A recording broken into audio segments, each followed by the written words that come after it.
श्रीमल्लिजिनवर सेवकनागन ऊनम्यो रे गनागन ऊनम्यो रे वंदु श्रीराजचंद्र अगाध गुणे भर्या ओ लाल अगाध गुणे भर्या बंद उदय सत्तादि यथार्थ लहितर्या हो लाल यथार्थ लहितर्या। सत्श्रुतने नमस्कार, असीम उपकारी आत्माने नमस्कार, तारक त्रिपुटीने नमस्कार, माविત્રો मुरब्बियो मुमुक्षुने नमस्कार।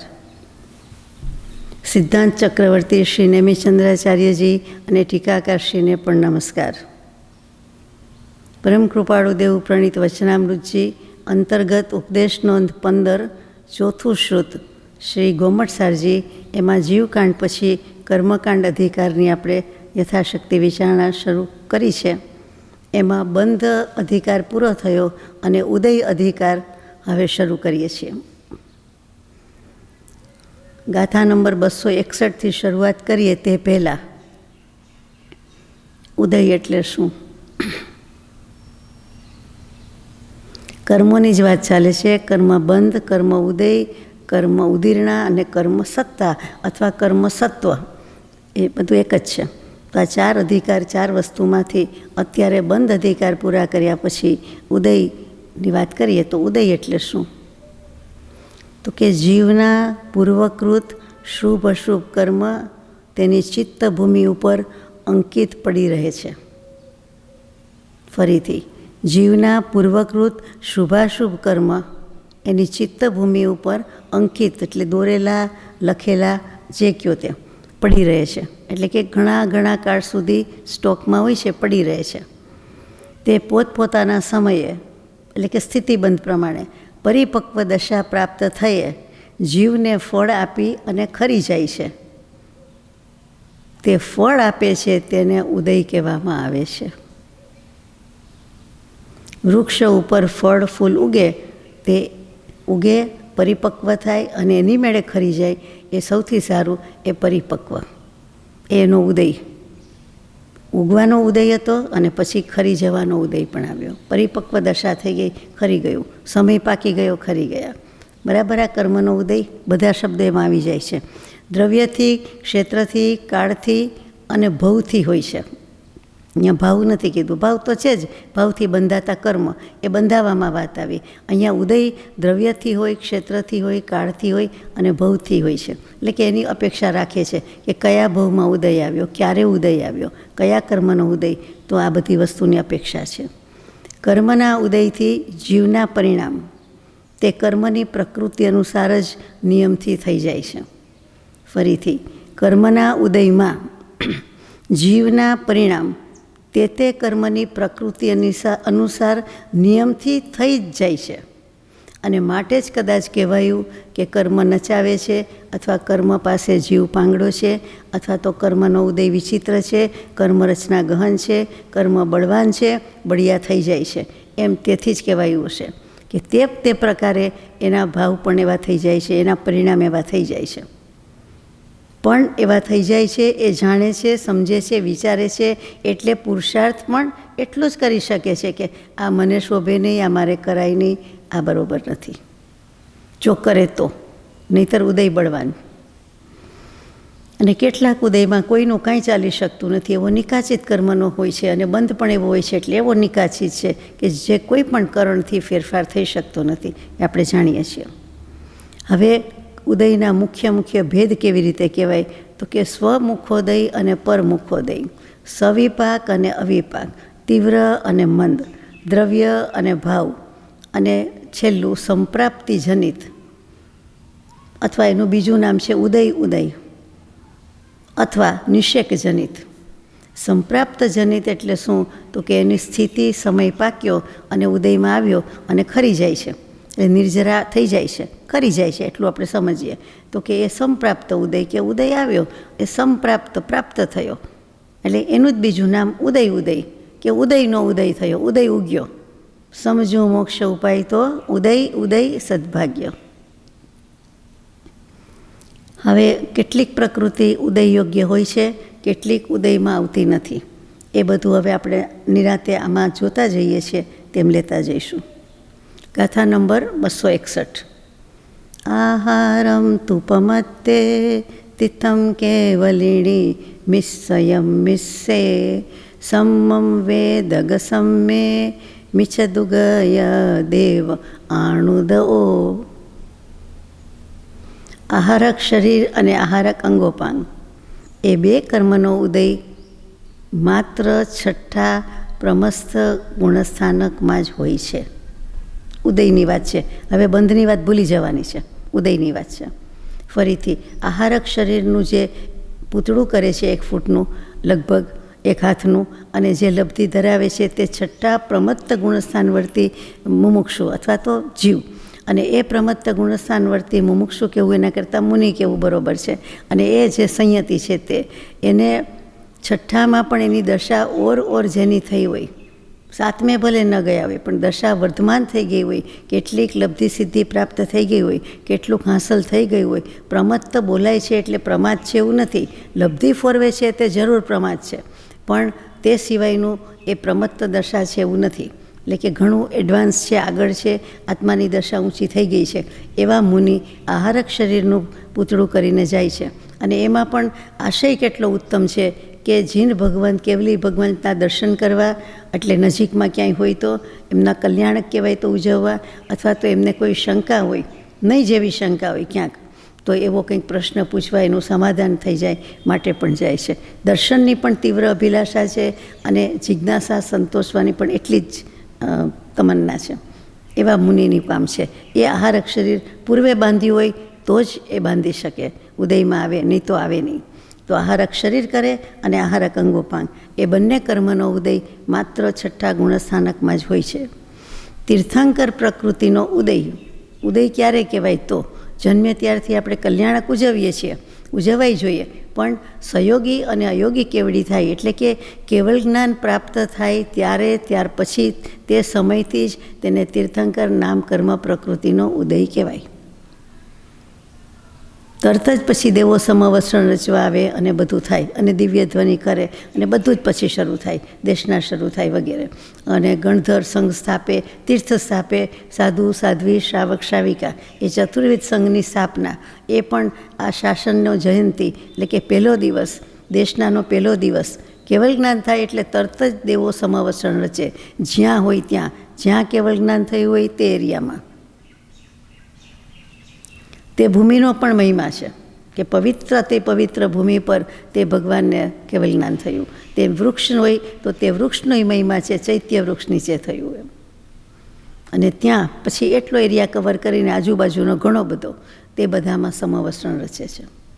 એટલે ઉદય ક્યારે કહેવાય? તીર્થંકર નામ કર્મ પ્રકૃતિ આગલા 3જા ભવે બાંધી દીધી હોય, પણ એનો ઉદય તો જ્યારે કેવલ જ્ઞાન થાય અને સમવસ્ત્રણ રચાય, કેવલ જ્ઞાન થાય ત્યારથી કહેવાય.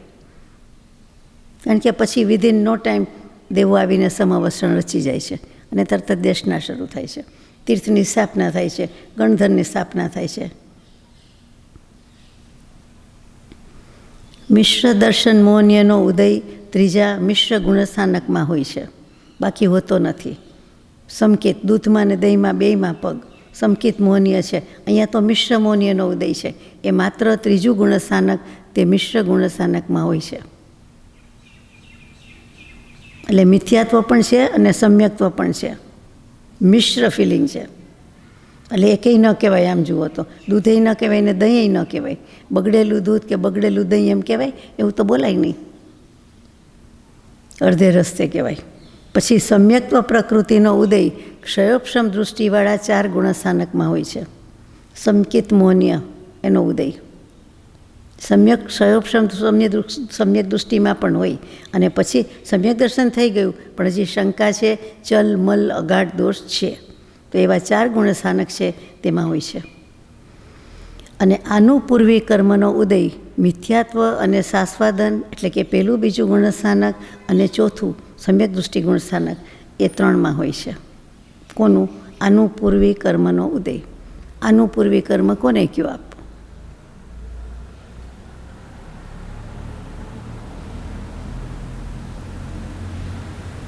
આગલી ગતિ જ્યાં હતી ત્યાંથી, માનો કે દેવગતિમાંથી આવ્યા, મનુષ્ય ગતિમાંથી આવ્યા, તો એમાંથી જે ગતિમાં આવ્યા એટલે મનુષ્યની જ વાત છે, પહેલું બીજું ચોથું ગુણસ્થાન. મનુષ્ય પહેલું બીજું બીજા નહીં હોય, તિર્યંશ નહીં હોય, ચોથું ત્રીજા તિર્યંશ નહીં હોય. ટૂંકમાં જે ગતિ, ચારે ગતિમાં સમ્યક દર્શન હોય છે. તો કે જ્યાં જ્યાં ગયા તે એ ગતિની અનુપૂર્વી કહેવાય. માનો કે આગલી ગતિનો જે જીવ છે તે હવે મનુષ્ય થયો, તે તિર્યંશ થયો, તો જે થયો તે મનુષ્ય થયો તો એને મનુષ્ય ગતિ અનુપૂર્વીનો ઉદય કહેવાય. તિર્યંશ થયો તો તિર્યંશ ગતિ અનુપૂર્વનો ઉદય. નરકમાં ગયો તો નરકમાં નરક ગતિ અનુપૂર્વીનો ઉદય. ચારે ગતિ પ્રમાણે ચારે અનુપૂર્વી હોય. અનુપૂર્વી ખરેખર શું છે? તો કે એ રૂટ જે કયો તે ફોલો કરે છે. કે હવે અહીંથી તો જવાનું છે, દેહ છૂટી ગયો, અથવા જ્યાં છૂટ્યો ત્યાં છૂટી ગયો, પછી વળાંક લેવાનું આવે, કેટલાકને સીધી શ્રેણીમાં આવવાનું આવે. તો કે એ જે રૂટ નક્કી થાય છે, જીવ પોતે જ નક્કી કરે છે. કેટલાક રુજુ ગતિમાંથી આવે છે, રુજુ શ્રેણીમાં, કેટલાક વક્ર રીતે આવે છે. અને એક વળાંક લે, બે વળાંક લે, જે ગતિમાં જવાનું હોય તે પ્રમાણે વળાંક આવતા હોય, તો એ પ્રમાણે એને અનુપૂર્વી નામકર્મનો ઉદય કહેવાય. ગતિ બાંધી દીધી, સાથે સાથે અનુપૂર્વી અને સાથે સાથે આયુષ્ય, આ ત્રણ વસ્તુ હંમેશા તે છોડે ત્યારે, એટલે કે આયુષ્ય જ બંધાય છે એવું નથી. આયુષ્ય બંધાય એટલે કઈ ગતિનું, ક્યાં જવાનું, ક્યાં જન્મવાનું, એટલે ગતિ પણ નક્કી થઈ જાય અને આયુષ્ય પણ નક્કી થઈ જાય. એવી જ રીતે અનુપૂર્વી, કેવી રીતે જવાનું, એટલે રસ્તો પણ નક્કી થઈ જાય. તો કે અનુપૂર્વી કર્મનો ઉદય, મિથ્યાત્વ, સાસ્વાદન અને ચોથા, આ ત્રણ ગુણસ્થાનકમાં જ હોય છે. હવે કાંઈક વિશિષ્ટતા હોવી જોઈએ, જેથી કરીને આટલા જ ગુણસ્થાનકમાં ઉદય છે. દરેક જગ્યાએ ઉદય હોવો જોઈએ ને.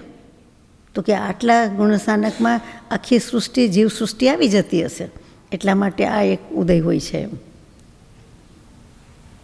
હવે એમના ઉદયમાં જે વિશિષ્ટતા છે, વિશેષતા છે, એ હવેની ગાથા છે 262. નિરયમ સાસણ સમૂણ ગચ્છદિત્યણ તસ્સણિયાણું મિચ્છાદિશીસે સુદો સગ ચરી મોતી નાયવો એટલે જ્ઞાતવ્ય છે. શાશ્વાસન સમ્યક દૃષ્ટિ નામના બીજા ગુણસ્થાનકમાં જીવ નરક ગતિમાં જતો નથી. શાશ્વાદન સમકિતવાળો પડી ગયેલો જીવ છે, બીજા ગુણસ્થાનકવાળો જીવ છે, એ નરક ગતિમાં જતો નથી. એટલે એને નરક ગતિ અનુપૂર્વી કર્મનો ઉદય નથી. અને બાકી બધી પ્રકૃતિવાળાનો ઉદય મિથ્યાત્વ આદિ ગુણસ્થાનકમાં પોતપોતાના ઉદય સ્થાનના અંત સમય સુધી છે, તેમાં આવી ગયું. એમ થાય ને, બીજા બધા ક્યાં જાય? તો એમાં મિથ્યાત્વ તો છે જ ગુણસ્થાન, મિથ્યાત્વી જીવો તો વધુમાં વધુ છે. એટલે ચાલો હવે ગાથા નંબર 263. આમાં મતાંતર કંઈક હોવું જોઈએ. ગાથા નંબર 263. 10 ચૌરી ગી 17 અઠયત પંચ ચેવ ચૌરોય છચ્છક એક દુગ 14 ઉગુતિસ 13 ઉદય વિધિ. બધી પ્રકૃતિના જ નામ છે. હવે આ ગાથા મૂકી છે એ યતિ વૃષભાચાર્ય થઈ ગયા, ધુરંધર આચાર્ય દિગંબરામ નાઈના જ અવ્વલ નંબરના આચાર્ય, અને એમના પુસ્તકમાંથી લીધીને લખી છે. એટલે એમ કહ્યું કે યતિ વૃષભાચાર્યના પક્ષને અમે અહીંયા રજૂ કરીએ છીએ કે ગુણસ્થાનકમાં ક્રમ કહેવા માટે. હવે યતિ વૃષભાચાર્ય કોણ? ધુરંધર તો થઈ ગયા, પણ ક્યારે થઈ ગયા? તો કે ઈસવીસન 143 થી 173 દરમિયાન થઈ ગયા. ઈસવીસન 143 થી 173 એટલે આપણે શું કહેવાનું, લગભગ 2000 વર્ષ પહેલાં, લગભગ 1900 વર્ષ પહેલાં. અને મહાવીર સ્વામીની પરંપરાની બહુ નજીકના હતા. અને એમના દીક્ષાગુરુ, શિક્ષાગુરુમાં એક ભિક્ષુ, એટલે આચાર્યનું નામ છે મંગશુ કે એવું કંઈક છે. એટલે મંગશુ જ છે, ચક્ષુ નહીં પણ મંગશુ. અને બીજા છે તે નાગહસ્તી, એમના આ શિષ્ય કહેવાય છે. એટલે એ પણ ધુરંધર. અને આમણે રચ્યું છે તે જેનાથી જગ જાહેર છે તે કશાય પ્રાભૃત. જેમ ષટખંડાગમ ધવલા ટીકા છે, તેમ જય ધવલા, મહાધવલા, એમ કશાય પ્રાભૃત અને કશાય પ્રાભૃતના ચૂર્ણ સૂત્રો, એટલે કે બીજાના અભિમાનના ચૂરે ચૂરા કરી નાખીએ તેવા ચૂર્ણ સૂત્ર લખેલા છે કશાય પ્રાભૃતના. એટલે કે કશાય પ્રાભૃતના કર્તા તરીકે યતિ વૃષભાચાર્યનું નામ સુપ્રસિદ્ધ છે. અને બીજું એમણે લખ્યું છે તિલોય પણત્તિ, એટલે કે ત્રિલોક પ્રજ્ઞપ્તિ નામનું શાસ્ત્ર, જેમાં ત્રિલોકસાર આવી જાય. નેમિચંદ્ર સિદ્ધાંત ચક્રવર્તી, જેમણે આ ગોમટસારજી લખ્યું છે, એમના માટે કહેવાય છે કે એમણે ત્રિલોકસાર લખ્યું છે. કહેવાય છે એટલે લખ્યું છે ત્રિલોકસાર અથવા તિલોયસાર, અને એને જ પેરેલલ લગભગ બધું સરખું આવે એમ એવું તિલોય પણત્તિ, ત્રિલોક પ્રજ્ઞપ્તિ નામનું શાસ્ત્ર આ યતિ વૃષભાચાર્ય લખ્યું છે. એટલે જેવા ન કર તેવા છે. એટલે એમના મતથી છે એ ગાથા આપણે હમણાં વાંચી તે. હવે આગળ શું કહે છે ગાથામાં, એ તો કે અભેદ વિવક્ષાથી એટલે અભેદ દૃષ્ટિએ મિથ્યા દૃષ્ટિ વગેરે 14 ગુણસ્થાનકમાં પ્રકૃતિની ઉદય વિધિ, એટલે કે ઉદય વ્યુચ્છિતિ, કે જે કાંઈ કીધેલા ગુણસ્થાન છે એનાથી આગળ એનો ઉદય ન હોય, જેમ બંધ ન હોય તેમ ઉદય ન હોય, તો એનો ક્રમ કહીએ છીએ. એટલે ક્રમથી 14 ગુણસ્થાનક બતાવે છે. 10મું, 4થું, 1લું, 17મું, 8મું, 5મું, 4થું, 6ઠું, 6ઠું, 1લું, 2જું, 14મું, 29 અને 13. બે વખત બે આવ્યું એ કેમ ખબર નથી. 3 રહી જતું હશે તો 3જું હોવું જોઈએ ત્યાં. 1 2 2 છે ત્યાં 1 2 3 હશે એમ માનવું, કારણ કે બીજી વાર લખવાનો અર્થ નથી એમ. અને 14 થઈ જાય છે. હવે પછી ખબર નહીં કાંઈ સિક્રેટ હોય તો, એમાં રહસ્ય કાંઈક મર્મ હોય તો. એટલે અભેદ દૃષ્ટિથી કહેવા જાય છે, ભેદ દૃષ્ટિથી નહીં. પણ આ 14 ગુણસ્થાનમાં પ્રકૃતિની ઉદય વિધિ, એટલે કે ઉદય વ્યુચ્છિતિ, અહીંયા વિધિ પણ શબ્દ મૂક્યો છે. એટલે કે જે ગુણસ્થાને વિચ્છેદ કીધો, આપણે વિચ્છેદ જ બોલીએ છીએ, તો એ વિચ્છેદ કીધો એટલે એના પછીના ગુણસ્થાનમાં એ લાગુ પડે. કે બીજા ગુણસ્થાનકે આ 25 પ્રકૃતિનો વિચ્છેદ, તો એ ત્રીજા ગુણસ્થાનકથી લાગુ પડે એમ. આ કોનો મત છે? યતિ વૃષભાચાર્યનો. હવે એના પછીની ગાથામાં ભૂતબલી આચાર્યનો મત આવે છે. પેલા ગાથા વાંચીએ. ગાથા નંબર 264. પર્ણવ ઇગી 17 અડ પંચ ચૌર છક્ક છચ્ચેવ ઇગી દુગ 16 સતીસમ 12 ઉદયે અજોગંતા. હવે ભૂતબલી આચાર્ય કોણ? તો કે આપણે શ્રુત પંચમીના દિવસે વાત થતી હોય છે, ઉજવતા હોઈએ છીએ તે. તો કે ધરસેન આચાર્ય એક ધુરંધર થઈ ગયા મહાવીર સ્વામી પછી ઘણા વખતે, પણ 1લી સદીની પહેલાં કે વારસામાં 1લી સદી ગણો ને. અને એ ધરસેન આચાર્યને એમ થયું કે હવે બધા સ્મૃતિભ્રંશ થતો જાય છે, મેમરી લોસ જોઈએ સતત જાય છે દિવસે દિવસે, હજી સુધી યાદ છે ત્યાં સુધી કોઈ 2 શિષ્યને મોકલો. એટલે સાઉથમાં બીજા ધુરંધર આચાર્ય હોય ત્યાં એમણે રિક્વેસ્ટ મોકલી કે આપના ગ્રુપમાં કોઈ હોય અથવા આપ ઓળખતા હોય, જાણીતા હોય.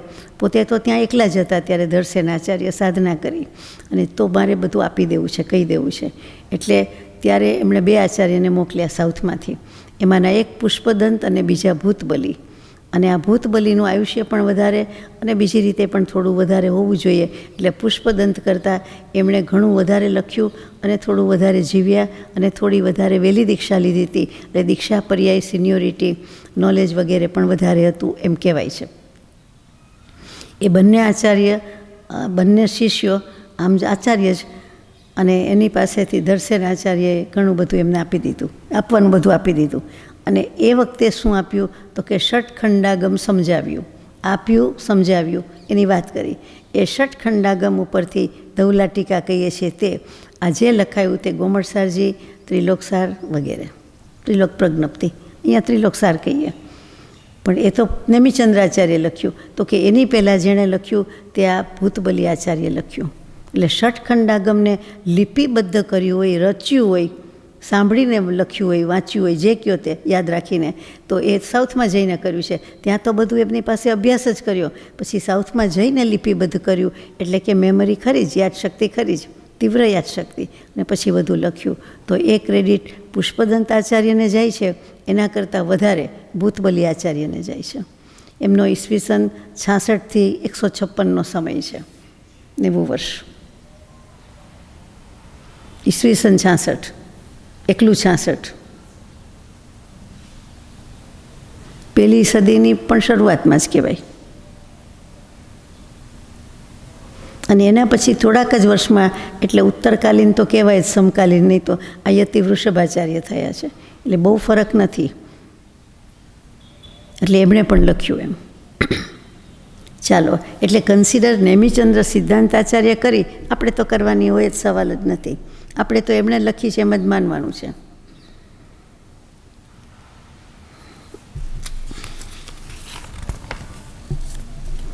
બધી પ્રકૃતિના ઉદયની વ્યુચ્છિતિ ક્રમથી 14 ગુણસ્થાનમાં 5, 9, 1, 17, 8, 5, 4, 6, 6, 1, 2, 16, 30 અને 12, અને છેલ્લું અયોગી કેવલી સુધી, એટલે કે 14 સુધી, છેક સુધી જાણવું.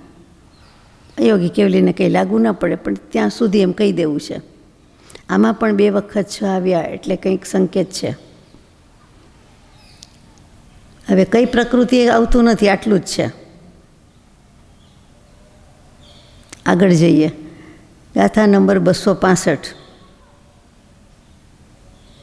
કઈ કઈ પ્રકૃતિનો સમાવેશ થાય છે તે હવે કહીએ છીએ.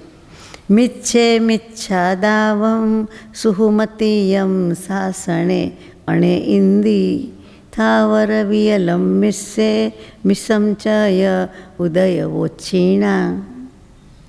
મિથ્યા દૃષ્ટિ ગુણસ્થાન એટલે પહેલું મિથ્યાત્વ ગુણસ્થાન.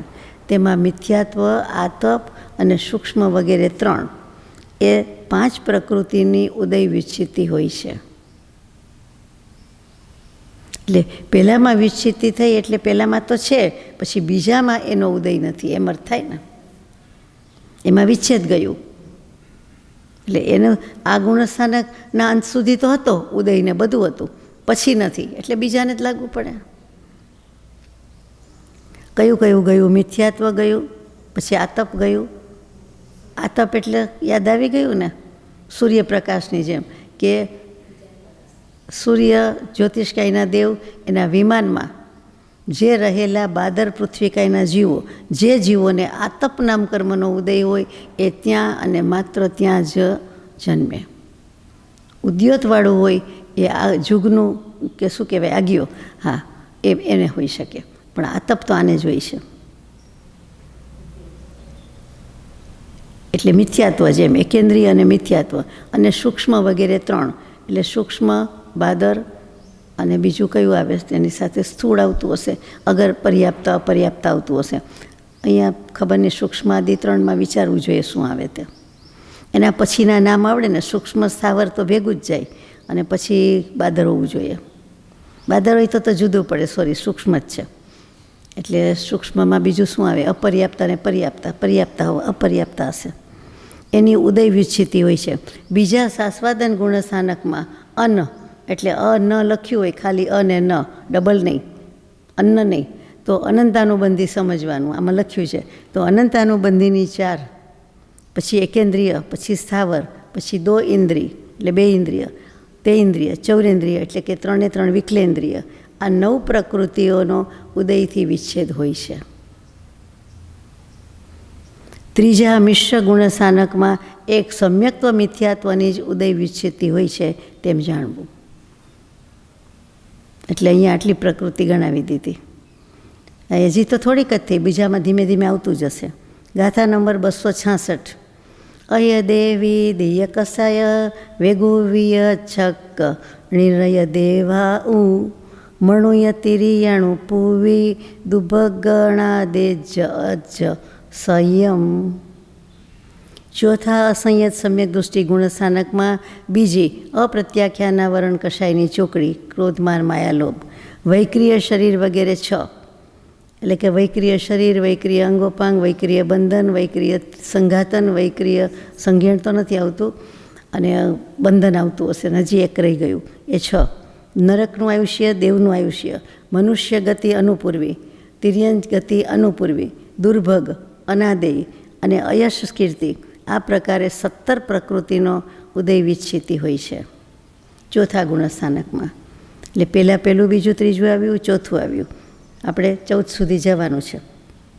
ગાથા નંબર 267. દેશે તદીય કસાયા તિરિયા ઉજ્જો વણી ચતિરી યગધી છઠ્ઠે આહાર દુગમ થીણતિયમ ઉદય વોછીણા. પાંચમા દેશ સંયત ગુણસ્થાનમાં ત્રીજી પ્રત્યાખ્યાનાવરણી કશાયના 4 ભેદ, તિર્યંચ આયુ, ઉદ્યોત, નીચ ગોત્ર, તિર્યંચ ગતિ, આ 8 પ્રકૃતિનો ઉદય વિચ્છેદ હોય છે.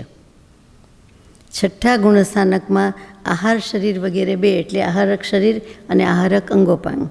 સ્ત્યાન ગૃદ્ધિ આદિ 3 નિદ્રા, એટલે સ્ત્યાન ગૃદ્ધિ એટલે થીણજતી, રાત્રે ઉઠીને કામ કરી આવે ને 6 મહિનાનું જ આયુષ્ય હોય ને, ચક્રવર્તી વાસુદેવ ચક્રવર્તી જેટલું બળ આવી જાય, અર્ધ ચક્રવર્તી જેવું વગેરે વગેરે. તો કે એવી 3 નિદ્રા છે, ઊભા ઊભા ઊંઘે ને ચાલતા ચાલતા ઊંઘે ને એમ. એ 5 પ્રકૃતિ એના ઉદયથી વિચ્છેદ હોય છે. કયા ગુણસ્થાનમાં? છઠ્ઠા ગુણસ્થાનમાં.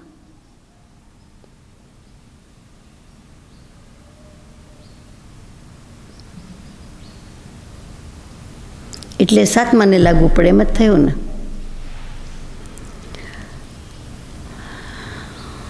ગાથા નંબર 268. અપમત્તે સંમત્તમ અંતિમતીય સંહદિ યપુવમ હિ છચ્ચેવણો કસાયા અણિયટી ભાગ ભાગેસુ.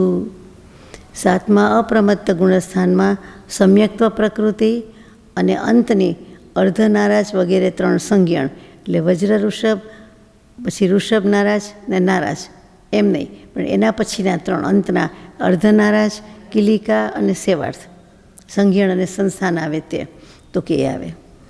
એ 3 સંજ્ઞણ પછી આ રીતે 4 પ્રકૃતિ ઉદય વિચ્છિન્ન થાય છે. 8મા અપૂર્વ ગુણસ્થાનકમાં હાસ્ય વગેરે 6 નો કશાય નો ઉદય વિચ્છેદ હોય છે. હાસ્ય, રતિ, અરતિ, ભય, શોક, જુગુપ્સા, આ 3 જતા રહે છે. 9મા અનિવૃત્તિકરણ ગુણસ્થાનમાં સવેદ ભાગ અને અવેદ ભાગ એ 2 ભાગ પડે છે. એમાંથી પછી ગાથા અધૂરી છે, એની આગલી ગાથા અનુસંધાન 269માં આવે છે. એટલે કે 9મામાં વેદનો ઉદય છે, 9મા સુધી છે, પછી સવેદ અને અવેદ 2 ભાગ પડે છે, એટલે એ આગળ લઈ આવે.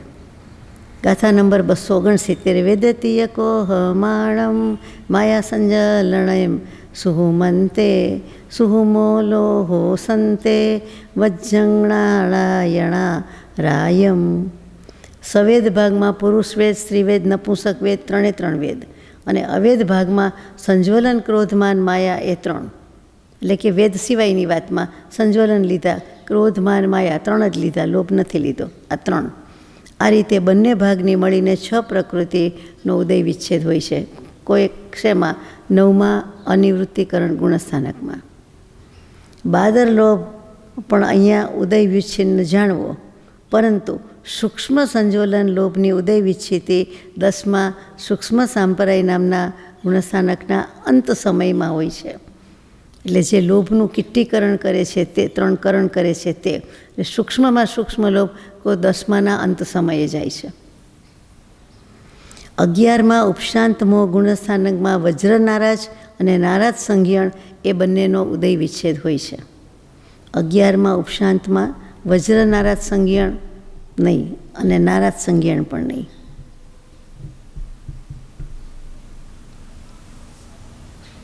ચાલો ગાથા નંબર 270. ખીણકસાય દુચરિમે નિધાપયલાય ઉદયવોચ્છીણા નાણંતરાય દશયમ દંસણ ચત્તારી ચરિમમ હિ.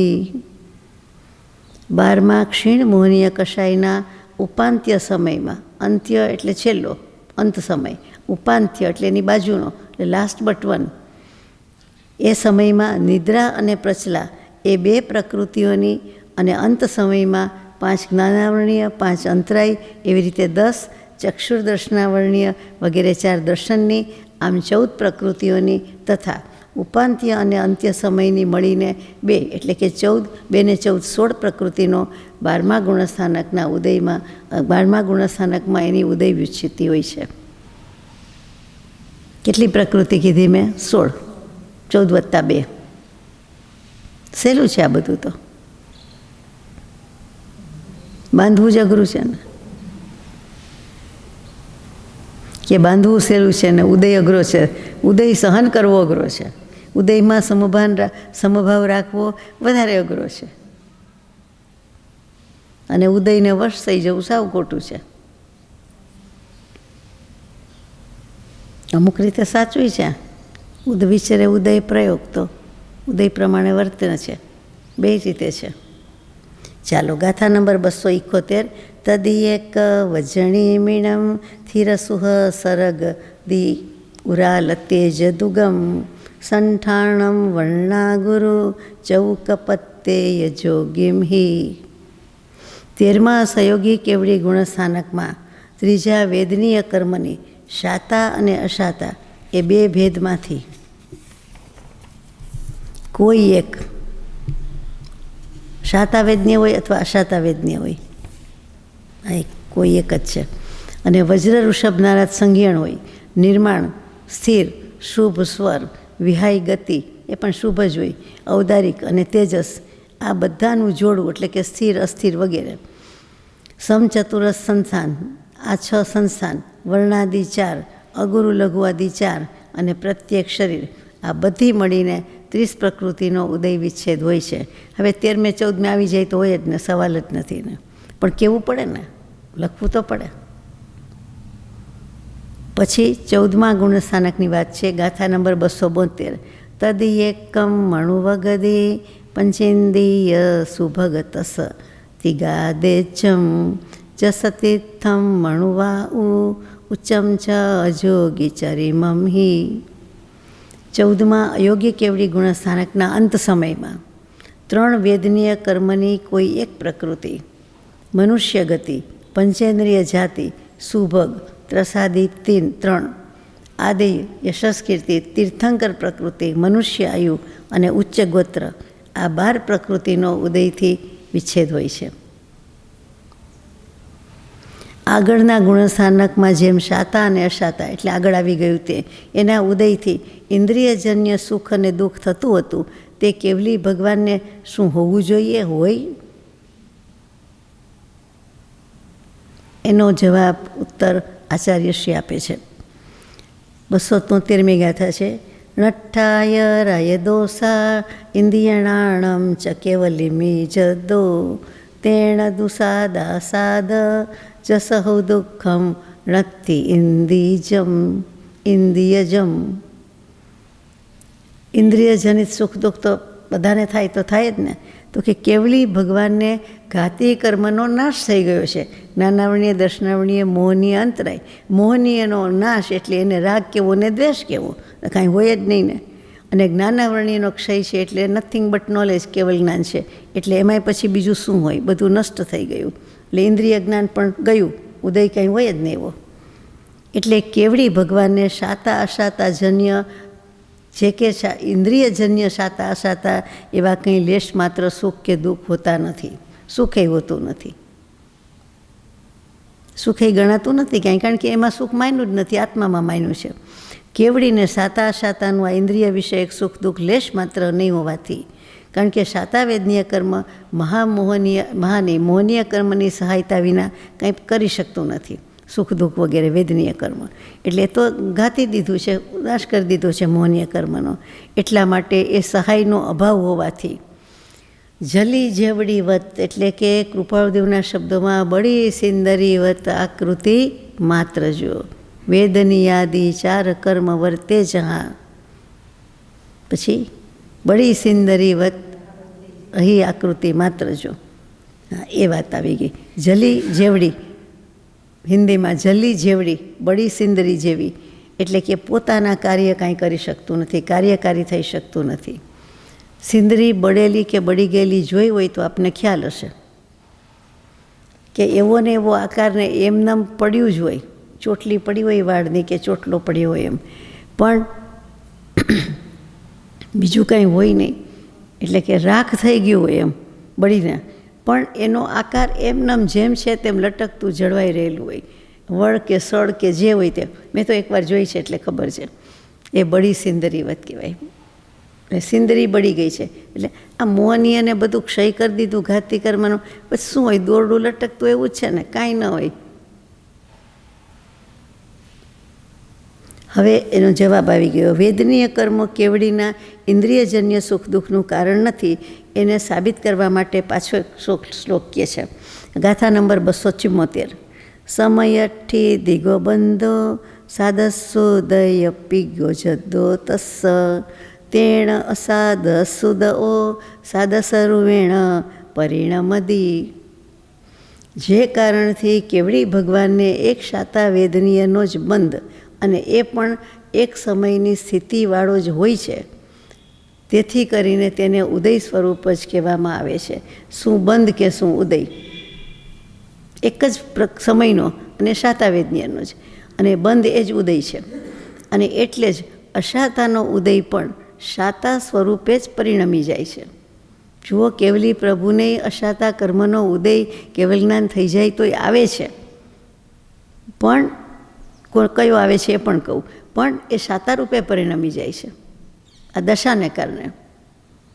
આપણા માટે એમ કહેવાય કે ના ના, કાંઈ દશા ન હોય તો પણ, કે કેટલાક કર્મ નિર્જરી જાય છે અને પુણ્ય પ્રકૃતિ પાપ પ્રકૃતિ, પાપમાંથી પુણ્યમાં સંક્રમી જાય જો શુભ ભાવમાં હોય. એવું જ વાયસે વર્ષા, શુભ પ્રકૃતિ હોય, પુણ્ય પ્રકૃતિ હોય, પણ આપણે અશુભ નિમિત્ત અશુભ ભાવમાં હોય તો એ પાપ રૂપે સંક્રમી જાય નિર્જરા થવાને બદલે. એટલે આવું બધું છે. તો કે અશાતા વેદનીય સહાય રહિત હોવાથી અને ખૂબ જ ઓછી છે, પ્રમાણમાં ઘણી ઓછી અશાતા છે. એટલે ઘણા બધા મીઠા જળમાં એક ખારા જળનું પાણી હોય તો એ કાંઈ એનું કાર્યકારી થતું નથી, એનું કાંઈ વિષાત્મા નથી, એનું ગજું નથી, એનું કાંઈ અસ્તિત્વ કહેવા જેવું નથી. આમાં લખ્યું છે, ઉપમા આપી છે. એટલા માટે બહુતહીન, ખૂબ જ ઓછા છે અને સહાય રહિત છે. બીજું કે એમને અશાતા કઈ હોય એ પ્રશ્ન હતો, કે એકાદશજીને એમ તત્વાર્થ સૂત્રમાં, એટલે કે મોક્ષશાસ્ત્રમાં સૂત્ર છે, એટલે કે કેવળ જ્ઞાન થઈ જાય તો પણ કોઈ પણ કેવડીને લાગુ પડે. તીર્થંકર દેવ પણ એમાં આવી ગયા, અર્યંતને જીન કહ્યા, એટલે એને 11 પરિષદ તો હોઈ શકે છે. 22 કુલ છે, એમાંથી 11 પરિષદ હોઈ શકે. એકાદશ એટલે 11 હોઈ શકે છે. એટલા માટે એ અશાતા વેદનીયનો ઉદય કહેવાય ને, તો કે એને સાતા રૂપે પરિણમે છે. પહેલા સમયે બાંધે ને પછી બીજે સમયે વેદે ને ત્રીજે સમયે નિર્જરે, એટલે શું આવ્યું ને શું ગયું. પણ એટલા સમય પૂરતી પણ એમને એ અશાતા રહેતી નથી, શાતામાં પરિણમી જાય છે. ઇન્ટરેસ્ટિંગ. પછી ગાથા નંબર 275. એ દેણ કારણેણ દુ સાદસ્યવદુ નિરંતરો ઉદઓ તેણા સાધનિમિત્તા પરિસહાજીણ વરે નથી. કેવલી પ્રગવારને હંમેશા શાતા વેદનીયનો જ ઉદય રહે છે, કારણ કે અશાતાના નિમિત્તથી થનારી ક્ષુધા વગેરે 11 પરિષદ છે એ જીનવર દેવને કંઈ કાર્યરૂપ થતી નથી, એટલે કે અસર થતી નથી. તો તલાગવગ્ન કહેવાય, અસર થતી નથી. તો ઉદય તે ઉદય થાય તે થાય, પણ એમને કાંઈ અસર કરી શકતી નથી, બાધા પહોંચાડી શકતી નથી. એટલે કે સંપૂર્ણપણે સમુભાવે એક પણ નવો કર્મ બાંધ્યા સિવાય વેદી લે છે, ઉદયને નિર્જરાવી દે છે. 11 પરિષદની તો છૂટ છે જ, ક્ષુધા આદિ એટલે ભૂખ વગેરે, એટલે એને તો લાગુ તો પડે જ, આવે તો ખરા જ.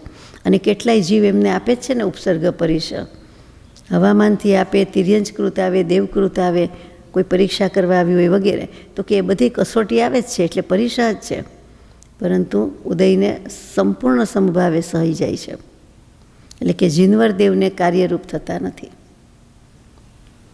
ગાથા નંબર 276.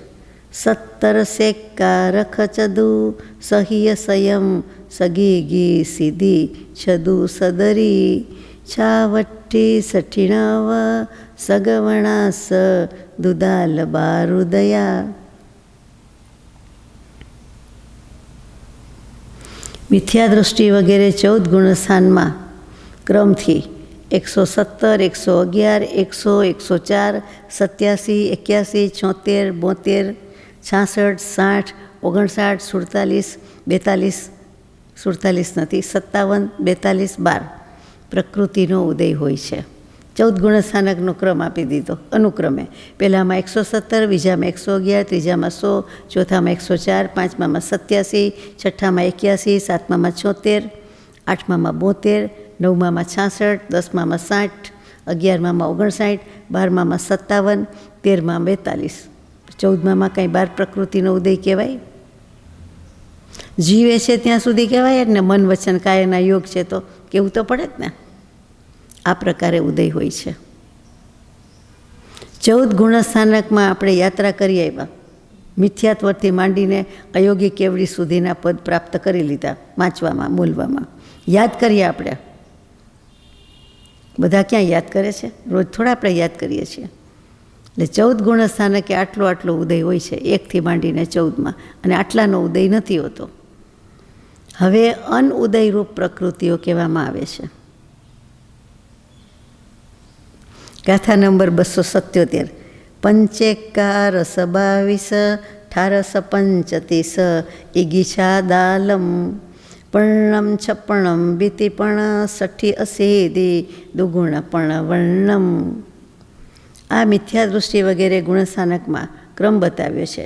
5, 11, 12, 18, 35, 41, 46, 50, 62, 63, 65, 80, 110 આટલી પ્રકૃતિઓનો અનઉદય હોય છે. એટલે કે એનો ઉદય હોતો નથી. કેટલી બધી પ્રકૃતિનો ઉદય નથી. 1, 2, 3 તો સમજાય કે ભાઈ વિરોધાભાસી હોય તો ઠંડી હોય તો ગરમીનો હોય, ગરમી હોય તો ઠંડીનો હોય, રતિને અરતિને એવું બધું. આમાં તો કેટલી બધી પ્રકૃતિ નીકળી જાય કે એનો ઉદય ન હોય. હવે ઉદય અને ઉદીરણાની પ્રકૃતિમાં જે વિશેષતા છે તે બતાવીએ છીએ, એટલે આગળ આપણને સમજાઈ જશે. ગાથા નંબર 278. ઉદયસ્સુ દીર્ણસ યસામિત્તા દુણ વિજ્જદી વિશેષો મોત્તુણતિર્નિઠાણમ પમત્ત જોગી અજોગીય. ઉદય અને ઉદીરણામાં સ્વામીપણાની અપેક્ષાએ કોઈ વિશેષતા નથી કે કોને ઉદય હોય ને કોને ઉદીરણા હોય તો એના સ્વામી બધા થઈ શકે. જે ઉદયમાં લાગુ પડે છે એ જ ઉદીરણામાં લાગુ પડે છે. પરંતુ 6ઠું પ્રમત્ત ગુણસ્થાનક, 13મું સયોગી ગુણસ્થાનક અને 14મું અયોગી ગુણસ્થાનક, આ 3 ગુણસ્થાનકને છોડી દેવા. આ 3ની વાત ન કરવી. હમણાં જ કીધું ને કે આપણે ફરી આવ્યા, જઈ આવ્યા, તો કે 13મું અને 14મું વેરી સ્પેશિયલ કેવલ જ્ઞાન, એટલે એને છોડી દો. અને 6ઠું પ્રમત્ત એ પણ સ્પેશિયલ તો છે જ, આહાર અક્ષરની લબ્ધિ પ્રગટેને, એટલે એ 3ને જવા દીધા. એટલે એ 3 ગુણસ્થાનકમાં વિશેષતા છે. બાકી બધે જ સરખાપણું છે. એટલે કે જે ઉદયમાં સ્વામી થઈ શકે એ જ ઉદીરણાના સ્વામી હોઈ શકે. બંનેનું સરખું જ છે, એટલે વાંધો નથી. હવે આ જ વિશેષતાને પાછું આગળ બતાવે છે. ગાથા નંબર 279. તિસંબારસ ઉદયોચ્છેદમ કેવલી નમે કદમ કિચ્ચા સાદમ સાદમ ચ તહિમ મણવાઉ ગમ વણિંદમ કિચ્ચા. સયોગી અને અયોગી કેવડીની 30 અને 12 એ ઉદય વિચ્છેદની પ્રકૃતિને મિલાવો એટલે ઉમેરો, એટલે 30 + 12 એટલે 42 પ્રકૃતિ. એમાં એક શાતા, બીજી અશાતા અને ત્રીજી મનુષ્ય આયુ, આ 3 પ્રકૃતિને ઘટાડી દેવી જોઈએ. સયોગી અયોગી કેવડીની પ્રકૃતિમાં 30 અને 12 42, એમાંથી શાતા અશાતા નીકળી જાય છે અને મનુષ્ય આયુ એ પણ નીકળી જાય છે. 3 પ્રકૃતિ ઘટાડી દેવાની છે. ઉદય અને ઉદીરણાની સરખામણી ચાલે છે. ગાથા નંબર 280.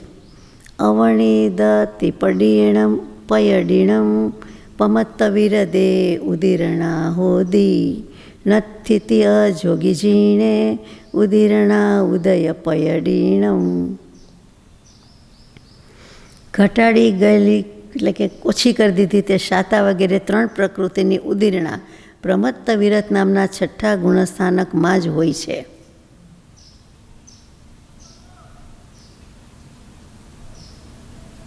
શાતા અશાતા પ્રમત્તને જ હોય છે, બંને હોય છે. અને મનુષ્ય આયુ એ 3 પ્રકૃતિ એ જ ગુણસ્થાનમાં હોય છે. બાકીની 39 પ્રકૃતિ, 42માંથી 3 બાદ કરી, એની ઉદીરણા સહયોગી કેવડીને હોય છે. અને ત્યાં ઉદીરણાની વિચ્છિત્તિ એટલે કે વિચ્છેદ પણ થઈ જાય છે, કારણ કે 14 કાંઈ હોતું નથી.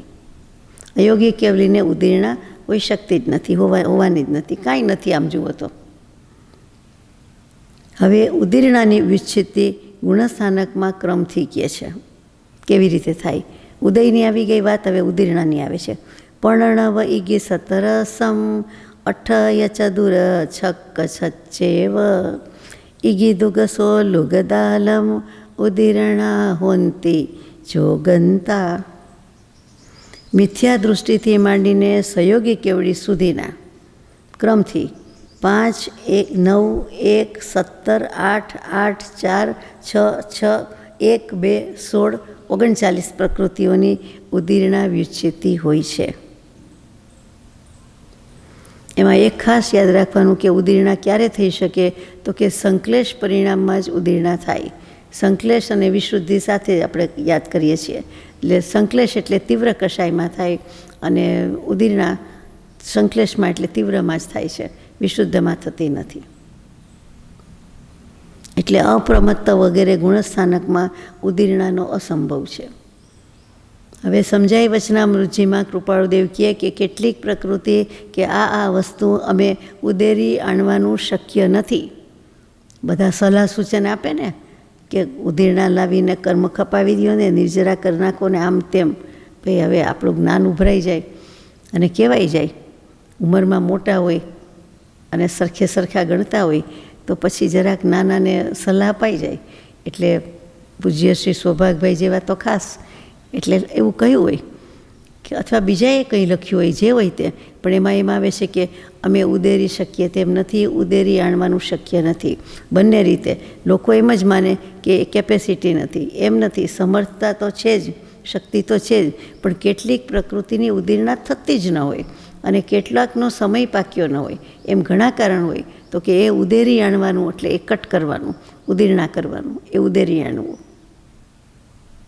ઉદીરણા પછી જ ઉંદર શબ્દ આવ્યો હોય.